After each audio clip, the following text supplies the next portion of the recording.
Professor Lin adjusted his tie nervously as the shuttle descended toward Northwestern University. After years of planning, the first alien exchange students were finally arriving on Earth. The shuttle door hissed open, revealing 5 very different beings. They stepped out cautiously, each moving according to their own biology. The gravity seemed to affect them differently. "Welcome to Earth," Professor Lin said with a warm smile. "I hope your journey was comfortable." Krell, the Zolaxian student, blinked his 4 eyes rapidly. His blue-scaled skin glistened in the sunlight. The approach was concerning. "Your atmosphere contains numerous particulates." "Indeed," responded Thrix, the Meridian student. Her crystalline exoskeleton refracted the sunlight into small rainbows. "My species catalogs your planet as a Class 12 Deathworld, the highest classification." Professor Lin chuckled. "I assure you, we survive quite well here." Behind him, 3 human students stepped forward. "These are your student guides," Professor Lin explained. "Jack Freeman, Lylene Guillen, and Daniel Hernandez." Jack, a tall young man with curly brown hair, extended his hand before remembering the cultural briefing. He quickly withdrew it. "Sorry. No touching." "Got it." Vex, the insectoid Vesperi student, clicked her mandibles in what might have been amusement. "Your atmospheric composition is remarkable. So much oxygen." The 4th alien, Zorn of the Krith, remained silent. His gelatinous form pulsed slightly within his containment suit. The Earth's electromagnetic fields were already causing him discomfort. The 5th student, Elira from Novari, floated slightly above the ground, her semi-gaseous form contained within a translucent membrane. "The gravity here is substantial." Lily stepped forward. "We've prepared specialized accommodations for each of you based on your biological needs." She smiled warmly. "And we're excited to learn from you as much as you'll learn from us."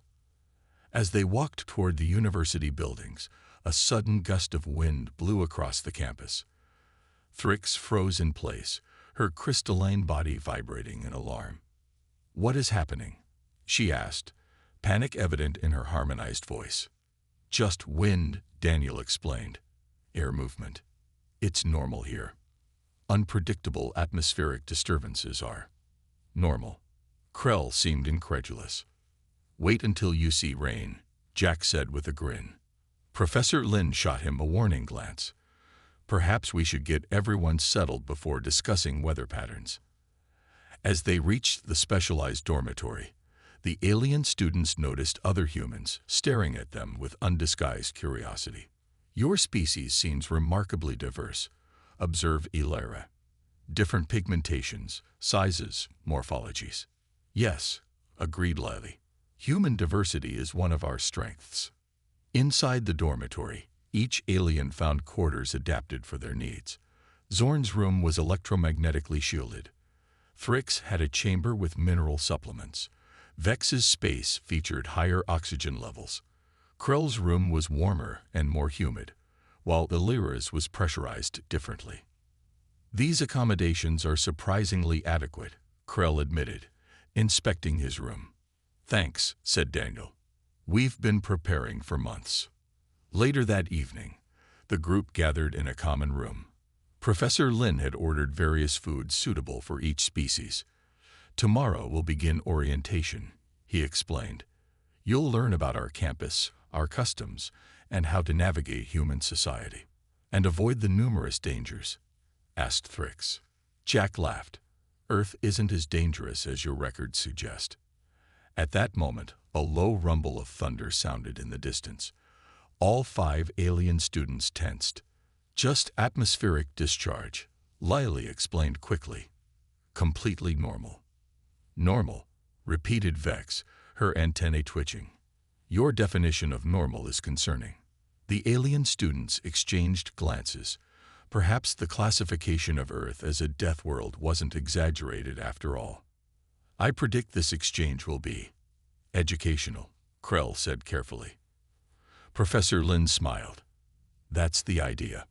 Welcome to Earth, friends."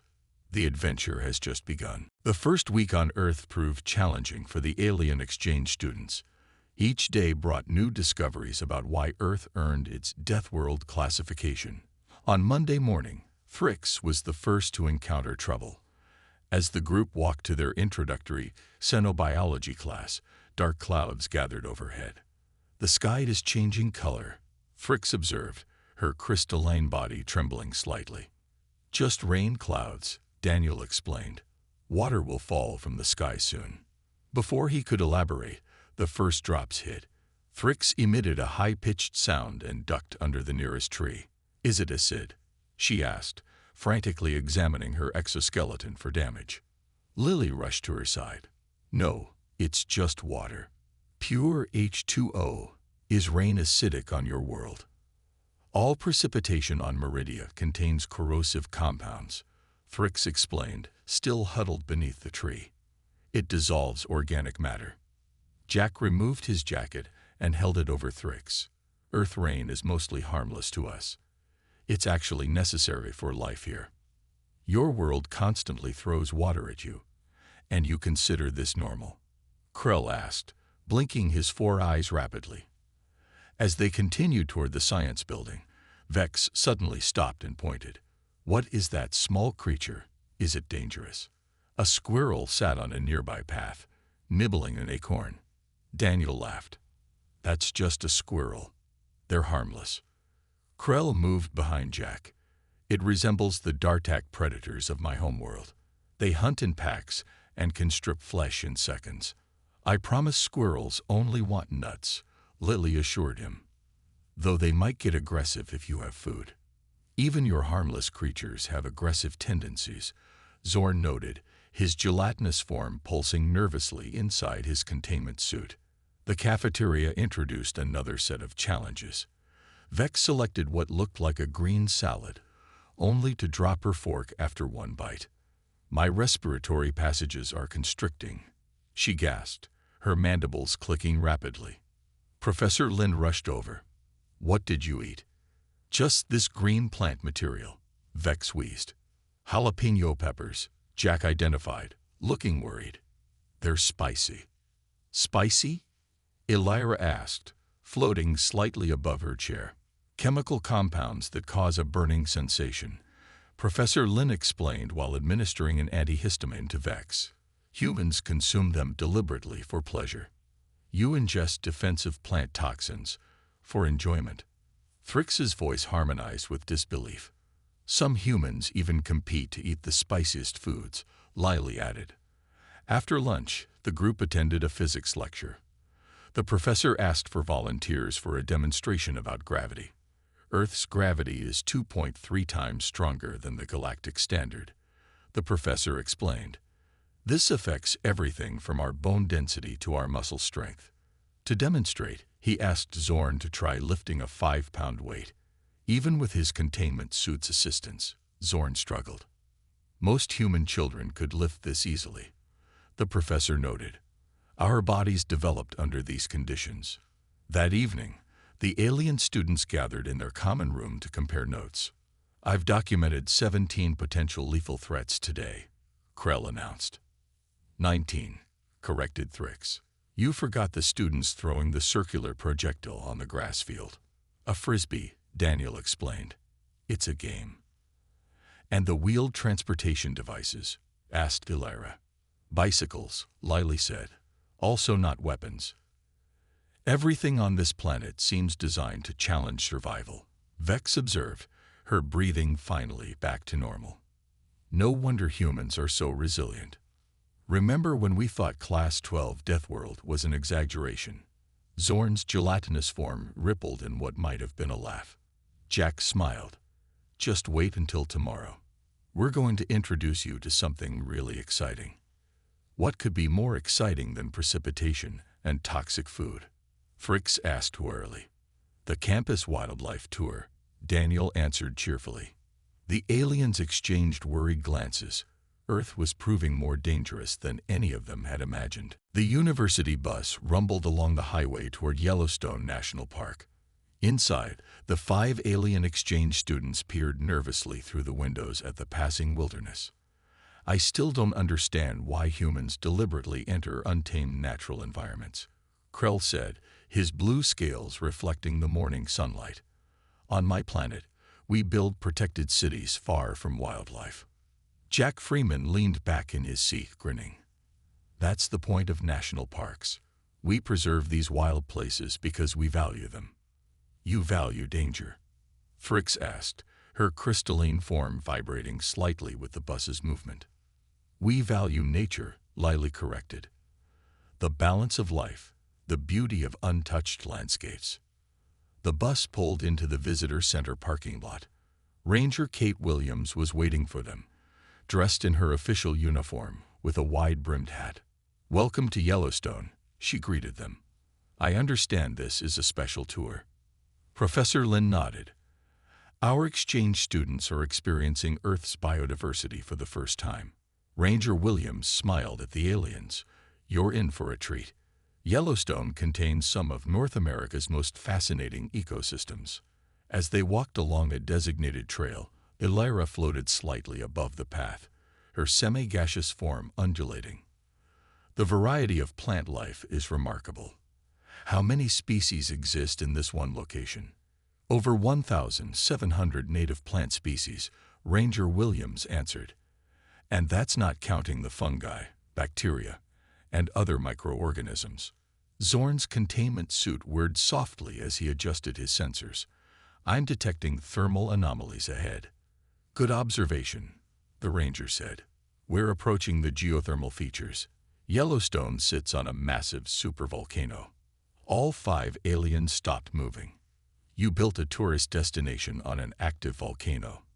Vex's mandibles clicked rapidly in agitation. Daniel laughed. It's not erupting right now. The last major eruption was 640,000 years ago. But it could erupt again, Fricks noted, backing away slightly. Technically, yes, Ranger Williams admitted, but we monitor it constantly. They continued to a boardwalk overlooking a series of hot springs.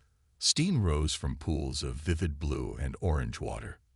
These colors come from heat-loving bacteria, Ranger Williams explained.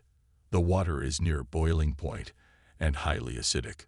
Krell moved behind Professor Lin. And humans come here voluntarily. Before anyone could answer, a rustling from nearby bushes caused the aliens to freeze. A massive form emerged onto the path ahead, a bull moose grazing peacefully. Nobody move, Ranger Williams whispered. Moose can be aggressive if they feel threatened. The alien students trembled visibly. The moose, standing over 6 feet tall at the shoulder with enormous antlers, seemed monstrous to them. Is it a predator? Vex whispered, her wings buzzing softly in alarm. Herbivore, Jack whispered back, but still dangerous. The moose raised its head, regarded the strange group for a moment, then ambled back into the forest. That was exciting. Ranger Williams said cheerfully, You were very lucky to see one up close. Lucky, repeated Zorn, his gelatinous form pulsing rapidly. Humans have a unique definition of that word. Later, as they approached a bubbling mud pot, Zorn moved forward curiously. The ranger gently stopped him. Please stay on the boardwalk, she warned. The ground around thermal features can be thin. People have been severely burned by falling through. That evening, they made camp in a designated area. As darkness fell, new terrors emerged for the aliens, the sounds of wilderness at night. What is that howling? Thrix asked, huddling closer to the campfire. Wolves, Daniel answered. They rarely approach humans. Rarely? Elira's form glowed slightly in distress. Lily smiled reassuringly. We have safety protocols. That's how humans survive in wilderness. We understand the risks and prepare for them. The aliens took turns recording observations in their shared Earth survival journal. Perhaps, Vex noted as she wrote, the true danger of Earth isn't the threats themselves, but the humans' seeming indifference to them. The camping trip took an unexpected turn on their second day in Yellowstone. The morning began peacefully enough. Krell emerged from his tent, blinking his 4 eyes in the sunlight. The other alien students were already gathered around a small camp stove where Lily was preparing breakfast. The atmospheric pressure is dropping, Zorn observed from within his containment suit. His gelatinous form rippled with concern. Daniel glanced at his phone. "You're right. There's a storm system moving in." Ranger Williams approached their campsite with a worried expression. "I just got an alert. We have a severe thunderstorm warning for this area. We need to pack up immediately and move to the ranger station." "Is this dangerous?" Thrix asked, her crystalline form shimmering anxiously. "Lightning, high winds, possible flash flooding," Jack explained as he quickly dismantled his tent. "Pretty standard summer storm for this region." "Standard." Vex's mandibles clicked rapidly. "Electrical discharges from the sky are standard." No one had time to answer as they hurriedly packed their gear. Dark clouds were already gathering overhead, and a cool wind whipped through the trees. The first distant rumble of thunder made all 5 alien students freeze in terror. That sound, Alira's semi-gaseous form contracted in fear. "Just thunder," Lily assured her. "The sound of lightning. It can't hurt you." They had barely loaded their equipment into the ranger's vehicle when the first heavy raindrops began to fall. By the time they reached the ranger station, the storm had intensified dramatically. Inside the small wooden building, Ranger Williams turned on the radio for weather updates. The aliens huddled together, watching through the windows as lightning illuminated the darkened landscape. "Your planet regularly bombards you with electrical energy from the sky?" Krell asked, his blue scales losing color from stress. "About 100 lightning strikes hit Earth every second," Professor Lin explained calmly. "It's part of our natural weather cycle." A particularly close lightning strike was followed by an immediate crack of thunder. The lights in the ranger station flickered and went out. "Power failure," Ranger Williams announced. "Don't worry, we have backup systems." "Don't worry." Thrix's voice harmonized at a higher pitch than usual. "Your shelter has lost functionality during an electrical storm." Jack lit several battery-powered lanterns. "This happens all the time. That's why we prepare." Outside, the wind howled, bending tree branches into unnatural shapes. Rain lashed against the windows with surprising force.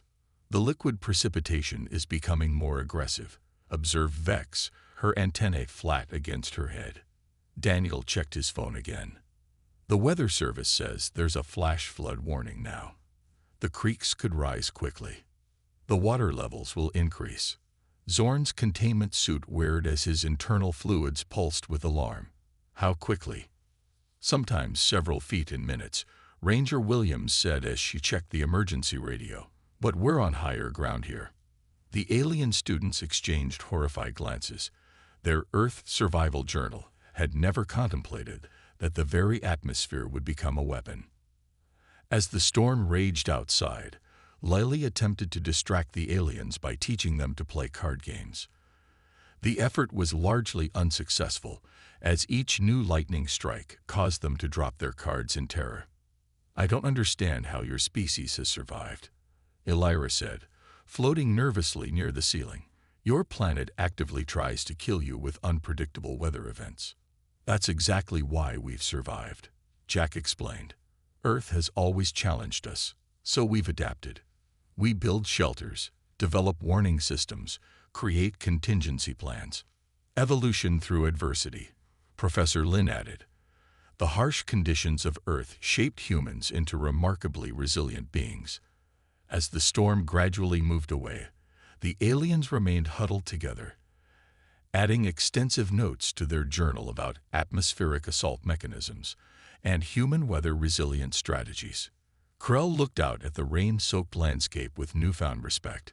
"Perhaps," he said quietly, "the classification of Earth as a death world isn't about the planet itself, but about the incredible adaptability required to call such a place home." The yellow taxi wove through Chicago's crowded streets as the 5 alien exchange students pressed against the windows in fascination and horror.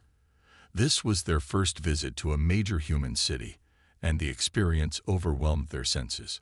"There are so many humans," Fricks observed, her crystalline form vibrating with the cab's movement, all moving in different directions at once.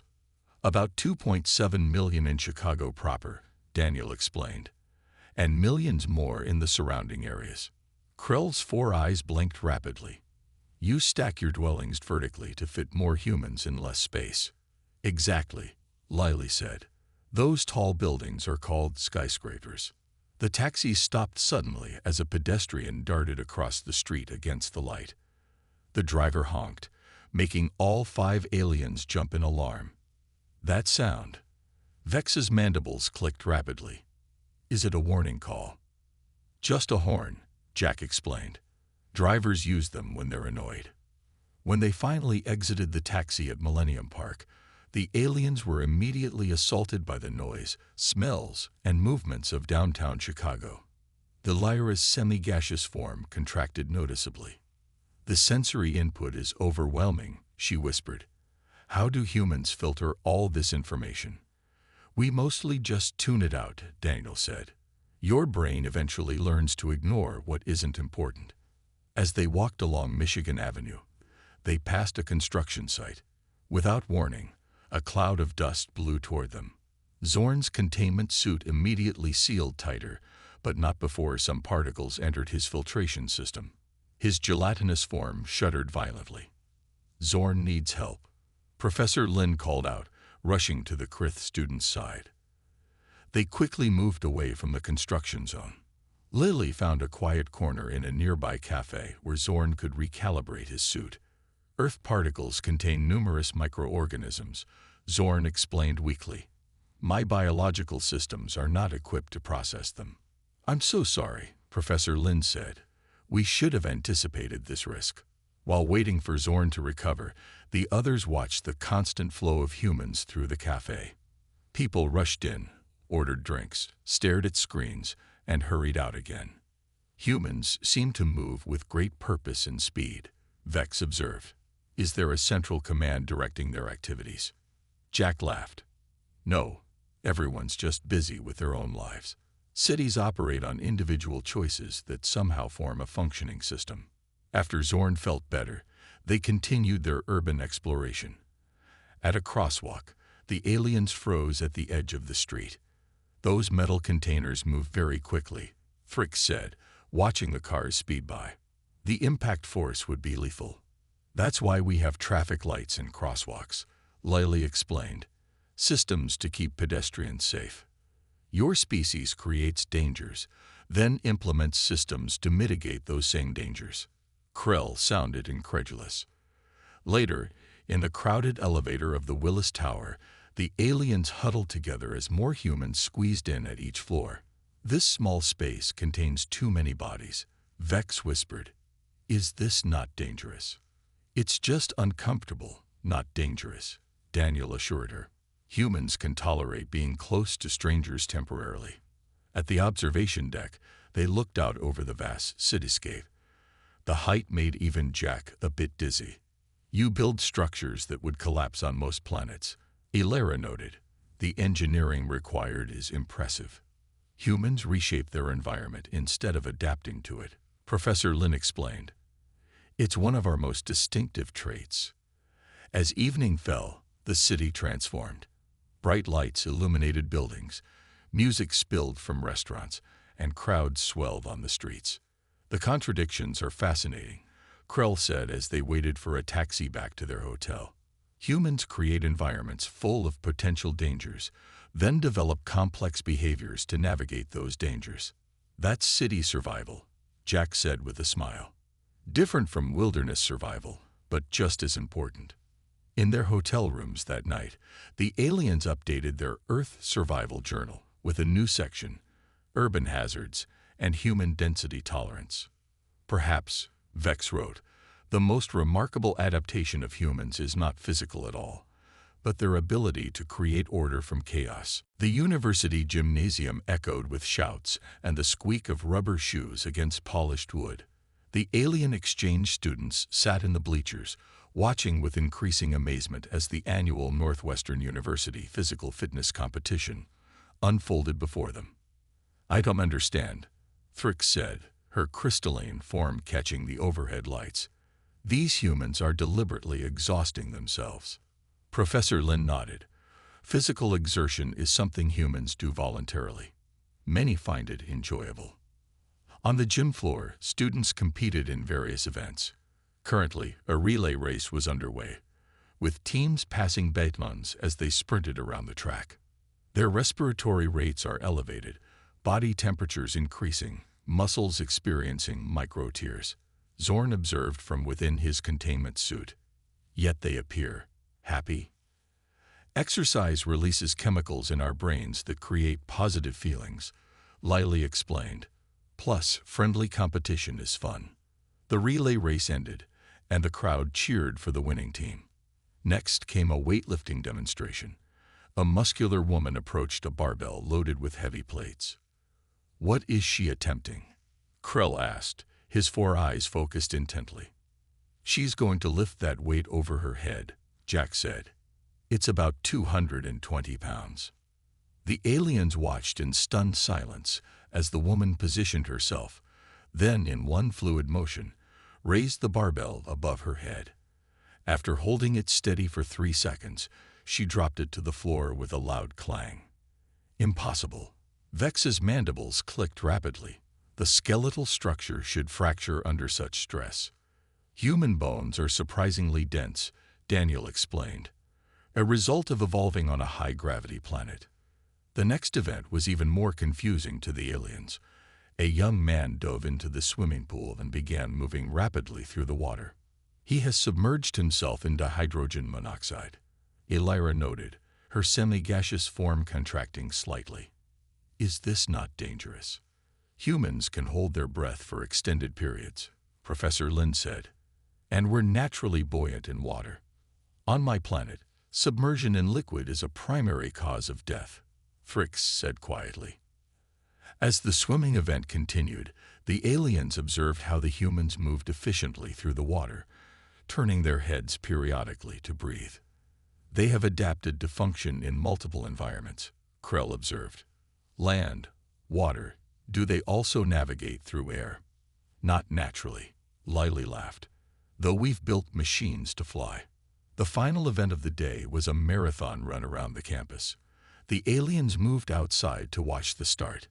Dozens of students lined up, prepared to run 26.2 miles. "This distance is significant," Vex asked. "Very few species in the galaxy could maintain aerobic activity for such a duration," Professor Lin explained.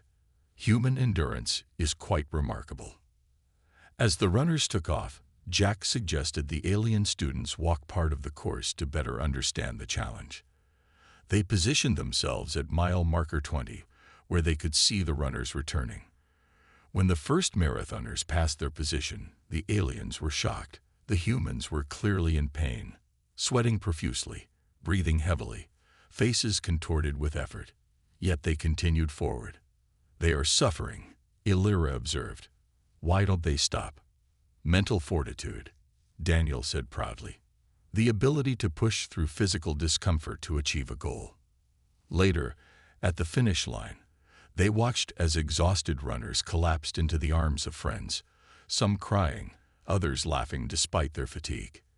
"I'm beginning to understand," Krell said thoughtfully. "Earth's harsh conditions didn't just shape human bodies, they shaped human minds." That evening, as they updated their Earth Survival Journal, the aliens created a new section titled Physical Resilience and Voluntary Strain. "The most dangerous aspect of humans," Vex wrote, "may be their willingness to endure discomfort, pain, and exhaustion in pursuit of their objectives." Their evolutionary strategy became clear today, Fricks added. "On a world that constantly threatens death, the ability to push beyond normal physical limits isn't just beneficial, it's essential." Professor Lin read their notes with a smile. The aliens were finally beginning to understand what made humans unique in the galaxy, not just their adaptations to Earth's dangers, but their determination to thrive despite them. The emergency sirens woke the alien students from their sleep. Krell was the first to stumble into the common room, his blue scales pale with concern. "What is that sound?" he asked, all four eyes blinking rapidly. Lily rushed in, already dressed. Forest fire. It started in the nature preserve about 5 miles from campus. The wind is pushing it this way. One by one, the other alien students emerge. Thrix's crystalline form vibrated with anxiety. Vex's mandibles clicked nervously. Zorn's containment suit whirred as his gelatinous form pulsed rapidly. Elira floated near the ceiling. Her semi-gaseous form contracted to half its normal size.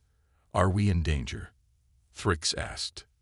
"The university is initiating evacuation procedures," Daniel explained, checking his phone. "We need to gather essential items and move to the designated shelter." The common room television showed aerial footage of the fire. Orange flames devoured trees and undergrowth, sending thick plumes of smoke into the sky. "Your planet is combusting," Vex observed, her antennae flat against her head. "Forest fires are natural here," Jack said as he filled water bottles. "But this one's moving too fast and getting close to populated areas." They quickly gathered their belongings. Professor Lin arrived to escort them to the university gymnasium, which was serving as an emergency shelter. Outside, the sky had turned an ominous orange-gray. The smell of smoke hung in the air. "The particulates will damage my filtration system," Zorn worried. Lily handed him a mask. "This will help. We have extras for everyone." The gymnasium was filling with students and local residents. University staff distributed blankets, water, and food. Medical personnel had set up a triage area for those affected by smoke inhalation. "Your emergency response is well organized," Krell noted, watching the humans work efficiently despite the crisis. "We've had practice," Professor Lin said. "Natural disasters are part of life on Earth." Jack approached them, wearing a volunteer vest. "They're asking for help evacuating a senior living facility near the fire line. I'm going to assist." "That area is in danger of burning." Thrix asked incredulously. "Why would you go toward the danger?" "Those people need help," Jack said simply. "Some can't evacuate on their own." As Jack left with the volunteer team, the aliens watched in confusion. Humans deliberately enter hazardous situations to assist others, Elira observed. "This behavior seems counter to survival instincts." "Actually, it is a survival instinct," Daniel explained, "but on a species level rather than individual. Helping each other is how humans have survived Earth's dangers." Hours passed. The gymnasium filled with more evacuees. The alien students, feeling helpless, asked how they could assist. "We need help organizing supplies," a coordinator told them, "and some of the children are frightened.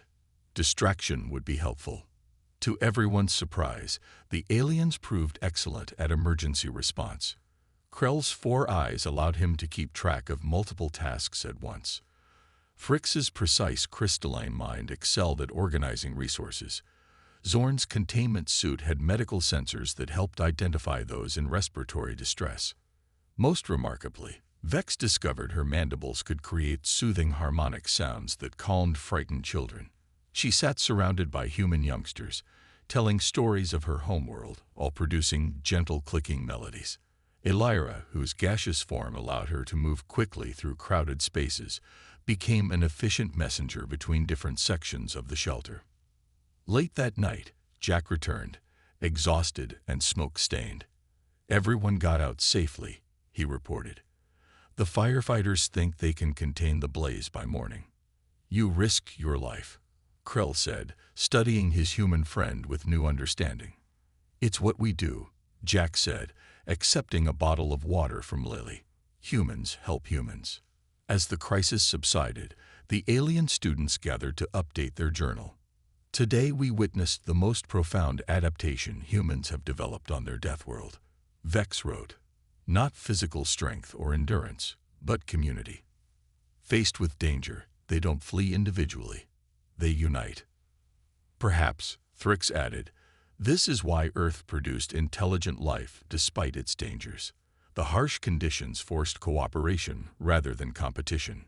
For the first time, the alien students felt something unexpected toward Earth and its inhabitants, admiration. The Northwestern University Auditorium was decorated with symbols from 6 different worlds, Earth, and the 5 homeworlds of the exchange students. After 3 months of study, exploration, and shared dangers, the first interplanetary academic exchange program was coming to an end. Professor Lin stood at the podium, beaming with pride. When we began this program, we had no idea how successful it would be.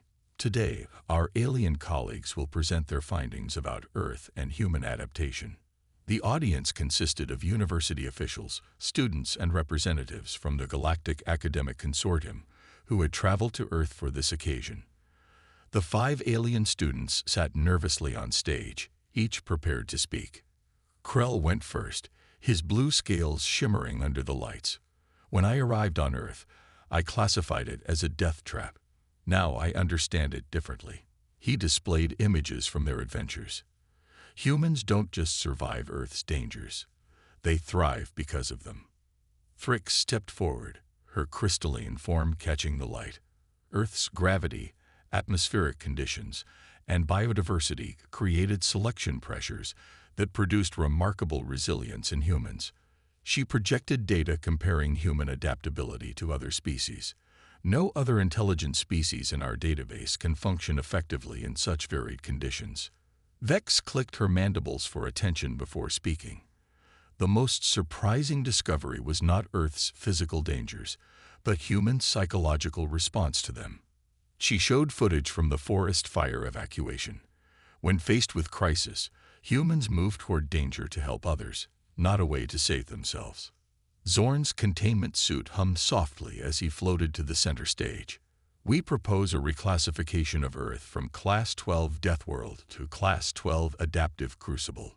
This world's dangers forged humanity's greatest strengths. Elira completed the presentation, her semi-gaseous form glowing slightly with emotion. We came to study humans, but they taught us instead. Each species evolves unique adaptations to their homeworld. Earth taught humans to be flexible, cooperative, and determined, traits that will serve them well as they join the galactic community.